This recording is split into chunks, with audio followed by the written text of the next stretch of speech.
پاتریۆت جەنگی ئۆکراین دەگۆڕێت و ڕووسیاش تووڕەیە.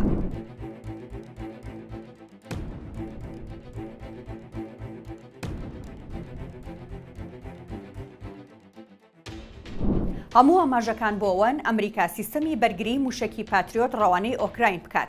ڕووسیا کەوتۆتە کاردانەوەی توند و هەڕەشەی لە ناوبردن و دەست بە سەرداگرتنی کۆی ئەو چەکانە دەکات کە وڵاتانی ڕۆژاوا بۆ ئۆکراینی دەنێرن.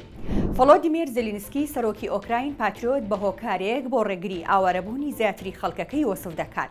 ئەو چەندین مانگە داوای سیستەمی بەرگری ئاسمانی دەکات بە تایبەتی پاتریۆت. دەڵێت مەگەر بەو سیستەما خۆمان لە هێرشا موشکیەکانی ڕووسیا بپارێزین کە ژێرخانی وڵاتەکە بە بەردەوامی دەکاتە ئاماج. کەواتە پاتریۆت چییە؟ ئەم سیستەمە دروستکراوی ئەمریکایە، دژە موشکیە و لەسەر زەوی جێگیر دەکرێت. ڕێگری لە پێکانی ئامانجەکان دەکات و لە ئاسمان موشکی ئاراستەکراو دەتەقێنێتەوە بەر لەوەی بەر زەوی بکەوێت. پاتریۆت بە یەکێک لە پێشکەوتوترین سیستەمی بەرگری ئاسمانی ئەمریکا دادەنرێت. زۆر دەگمەنە وڵاتان لە سەرانسەری جیهاندا کێبڕکێی لەسەر دەکەن. بە زۆری لە دژی هەڕەشەی چەکە پێشکەوتوەکانی وەک فڕۆکەی جەنگی، موشکی کروز و موشکی بالیستی بەکاردەهێنرێت.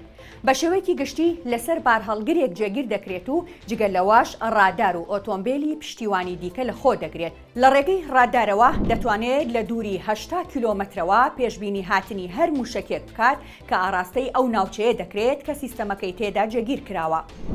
ئەلێکساندەر ڤێندمان جەنەڕاڵی خانەنشین کە لە سەردەمی ئیداری ترەمپدا لە کۆشکی سپی سەرکردایەتی سیاسەتی ئۆکراینی دەکرد، دابینکردنی پاتریۆت بۆ کیف بە زۆر گرنگ وەسف دەکات. ئەو دەڵێت پاتریۆت توانای ئۆکراینەکان بۆ بەرەنگاربوونەوەی ئاڵنگاریەکان زۆر زیاد دەکات، بە تایبەتی ئەگەر ڕووسیا لە هێنانی موشکی بالیستی کورت مەودادا لە ئێرانەوە بەردەوام بێت. بڕێری ناردنی سیستەمەکە دەبێت سەرەتا لۆیت ئۆستین وەزیری بەرگری ڕەزامەندی لەسەر بدات.